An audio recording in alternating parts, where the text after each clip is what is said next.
June 30 ಒಳಗಡೆ ನಮಗೆ ಮಳೆ ರಿಸೀವ್ ಆಗ್ತದೆ. ಅಲ್ಲಿಂದ ನಾವು ಸ್ವರ್ಣಯಿಂದನೂ ಫುಲ್ ಫ್ಲೆಡ್ಜ್ ಆಗಿ ನಾವು ನೀರನ್ನು ಕೊಡಲಿಕ್ಕೆ ವ್ಯವಸ್ಥೆ ಮಾಡ್ತೇವೆ. ಆಸ್ ಆಫ್ ನಾವು ಏನು ನೀರಿನ ಅಭಾವ ಇದೆ, ಏನು ಸಮಸ್ಯೆ ಇಲ್ಲ.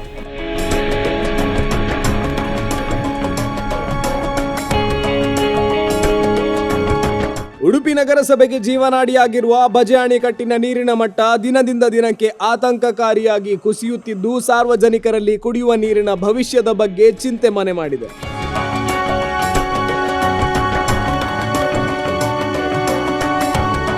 ಬೇಸಿಗೆಯ ತಾಪಮಾನ ಏರಿಕೆಯಾಗುತ್ತಿರುವ ನಡುವೆಯೇ ಅಣೆಕಟ್ಟಿನ ನೀರು ಇಳಿಮುಖವಾಗುತ್ತಿರುವ ದೃಶ್ಯಗಳು ಜನರಲ್ಲಿ ಆತಂಕ ಹುಟ್ಟಿಸುತ್ತಿವೆ. ಆದರೆ ಈ ಆತಂಕದ ಮಧ್ಯೆಯೇ ಉಡುಪಿಯ ನಗರಸಭೆ ಜನರಿಗೆ ಭರವಸೆಯ ಸಂದೇಶವನ್ನ ನೀಡಿದೆ. ನಗರಸಭೆಯ ಆಯುಕ್ತ ಮಹಂತೇಶ್ ಹಂಗರಗಿ ಮಾತನಾಡಿ, ನಗರಸಭೆ ಸಂಪೂರ್ಣವಾಗಿ ಬಜೆ ಡ್ಯಾಂನ ನೀರಿನ ಮೇಲೆ ಮಾತ್ರ ಅವಲಂಬಿತವಾಗಿಲ್ಲ ಎಂದು ಸ್ಪಷ್ಟಪಡಿಸಿದ್ದಾರೆ. ಈಗ ನಾವು ಬಜೆಯಿಂದ ನೀರನ್ನ ಡ್ರಾ ಮಾಡೋದು ಕಡಿಮೆ ಮಾಡಿದೆವು. ಯಾಕಂದ್ರೆ ಬಜೆಯಿಂದ ಯಾಕೆ ಡ್ರಾ ಮಾಡ್ಬೇಕಂದ್ರೆ ಅಲ್ಲಿ ಅಲಾಂಗ್ ದಿ ಒಂದಿಷ್ಟು ಪಂಚಾಯತಿಗಳಿಗೆ ನೀರು ಕೊಡಬೇಕಾಗಿದೆ. ನಾವು ಅದಕ್ಕೆ ಅದನ್ನ ಅವ್ರಿಗೂ ನೀರು ಕೊಡಬೇಕಾಗಿರೋದ್ರಿಂದ ಅಲ್ಲಿಂದ ಒಂದು 10 ರಿಂದ 15 ml ಡ್ರಾ ಮಾಡ್ತಾ ಇದೀವಿ. ಮತ್ತೆ ಆ ಪರ್ಕಳ ಸೆಟ್ಟಿಬಿಟ್ಟು ಆ ಏರಿಯಾಗೆ ನಾವು ಅಲ್ಲಿಂದ ನಾವು ನೀರನ್ನ ಕೊಡ್ತಾ ಇದೀವಿ. ನೆಕ್ಸ್ಟ್ ನಮ್ಗೆ ಇಲ್ಲಿ ನಮ್ಮ ವರಾಹಿದೇನು ಪ್ರಾಜೆಕ್ಟ್ ಇದೆಯಲ್ಲ, ಅಲ್ಲಿಂದ ಕೆನಾಲ್ ಇಂದ ನಾವು ಜೂನ್ 30 ಏನು ಸಮಸ್ಯೆ ಇಲ್ಲ, ಅಲ್ಲಿಂದ 45 ml ಡ್ರಾ ಮಾಡ್ತಾ ಇದೀವಿ.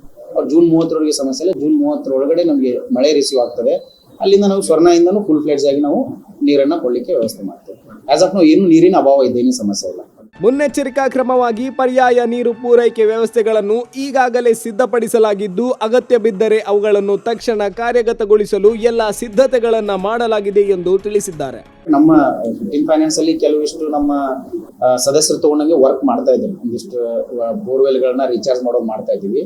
ಅದನ್ನ ಬಿಟ್ಟು ಸ್ವಲ್ಪ ನಾವು ಆಲ್ಮೋಸ್ಟ್ ಈ ಬೋರ್ವೆಲ್ ಕೊರೆಯೋದಕ್ಕೆ ಪರ್ಮಿಷನ್ ಡಿಸ್ಕರೇಜ್ ಮಾಡ್ತಾ ಇದ್ವಿ. ಆದಷ್ಟು ಈಗ ತಮ್ಮ ಗಮನಕ್ಕೂ ಬಂದಿರಬಹುದು, ನಮ್ಮ ಕಡೆ ಒಂದಿಷ್ಟು ಡಿಸ್ಕರೇಜ್ ಮಾಡ್ತಾ, ಯಾಕಂದ್ರೆ ನಾವು ಆಲ್ರೆಡಿ ವರದಿಂದ ಫುಲ್ ಫ್ಲೆಡ್ಜ್ ಆಗಿ ವಾಟರ್ ಕೊಡ್ತಾ ಇರೋದ್ರಿಂದ ನಮ್ದು ಸಿಸ್ಟಮ್ ಸಸ್ಟೈನಬಲ್ ಇರೋದ್ರಿಂದ ನೀವು ಯಾಕೆ ನೀವು ಬೋರ್ವೆಲ್ ಅನ್ನ ಡಿಗ್ ಮಾಡ್ತೀರಾ ಅಂತ ನಾವು ಆಲ್ಮೋಸ್ಟ್ ಡಿಸ್ಕರೇಜ್ ಮಾಡ್ತಾ ಇದ್ವಿ. ಕೆಲವೊಂದಿಷ್ಟು ಅಪಾರ್ಟ್ಮೆಂಟ್ಸ್ ಜಾಸ್ತಿ ಯೂನಿಟ್ಸ್ ಇದಾವೆ, ನಮ್ಗೆ ಅಲ್ಟರ್ನೇಟ್ ಸೋರ್ಸ್ ಬೇಕಾಗುತ್ತೆ ಅನ್ನೋರ್ಗೆ ಅಷ್ಟೇ ನಾವು ಪರ್ಮಿಷನ್ ಕೊಡ್ತಾ ಇದೀವಿ. ಆದ್ರಿಂದ ಸ್ವಲ್ಪ ಆ ರೀತಿ ಗ್ರೌಂಡ್ ವಾಟರ್ ಅನ್ನ ಜಾಸ್ತಿ ಡ್ರಾ ಮಾಡೋದನ್ನ ಕಡಿಮೆ ಮಾಡ್ಲಿಕ್ಕೆ ನಾವು ಅದನ್ನ ಕ್ರಮ ತಗೊಳ್ತಾ ಇದ್ವಿ. ಆಸ್ ಆಫ್ ನಾವು ನಮ್ಮ ಕೆಲವಿಷ್ಟು ವಾರ್ಡ್ಗಳಲ್ಲಿ ನಮ್ಮ ಕೌನ್ಸಿಲರ್ಸ್ ಎಲ್ಲ ತಗೊಂಡಿದ್ದಾರೆ, ಅಭಿವೃದ್ಧಿಗಳನ್ನ ಮಾಡಿದ್ವಿ. ನಾವು ಕೆಲವಿಷ್ಟು ಕೆರೆಗಳನ್ನ, ಇನ್ನೂ ಕೆಲವಿಷ್ಟು ಕೆರೆಗಳನ್ನ ಅಥಾರಿಟಿಯಿಂದನೂ ಮಾಡ್ತಿದ್ದಾರೆ. ಅವ್ರಿಗೆ ನಾವು NOCನೂ ಕೊಟ್ಟಿದ್ದೇವೆ, ನೀವು ಡೆವಲಪ್ಮೆಂಟಲ್ ವರ್ಕ್ ತಗೊಳ್ಳಿ ಅಂತ. ಅವ್ರಿಗೆ ಒಂದು 10-12 ಕೆರೆಗಳನ್ನು ತಗೊಂಡು, ಅದರಲ್ಲಿ ಮಣ್ಣಪ್ಪಲ್ಲ ಇನ್ಕ್ಲೂಡೆಡ್, ಅದನ್ನು ಇದನ್ನ ಮಾಡಿ ತಗೊಂಡಿದ್ದಾರೆ. ಅವ್ರು ಇನ್ನೂ ಈಗ ಆಲ್ರೆಡಿ ಎಸ್ಟಿಮೇಟು ಮಾಡಿದ್ದಾರೆ, ಅಪ್ರೂವ್ ತಗೊಂಡಿದ್ದಾರೆ ಮಾನ್ಯ ಜಿಲ್ಲಾಧಿಕಾರಿ ಕಡೆಯಿಂದ.